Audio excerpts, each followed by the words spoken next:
Para calibrar el touch panel de la serie 4 en la marca Ricoh, cuando es Android, vamos a proceder de la siguiente forma: presionamos el icono de impresora clásico y acá en la pantalla vamos a presionar borrar 80, 61, 82, dos veces la tecla numeral y terminamos con la tecla C.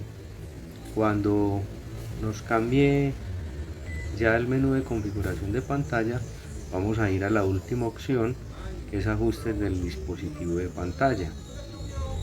Lo seleccionamos y en el submenú que se nos despliega también vamos a ir al último icono, que es el de diagnóstico del panel.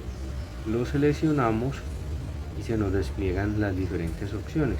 Vamos a ir a touch panel, calibración, y vamos a presionar cada uno de estos iconos de plano cartesiano con el fin de calibrar el panel. Los vamos presionando uno a uno a medida que se nos vayan apareciendo en la pantalla.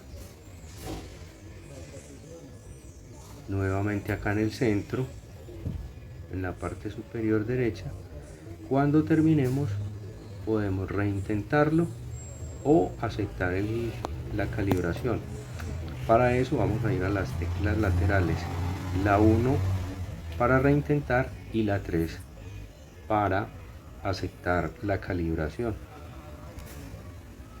Ya habiéndolo terminado, en la parte superior de la pantalla táctil podemos finalizar la sección y así se guardará el cambio que hemos hecho y volverá a la pantalla de inicio normal que tenemos en el equipo.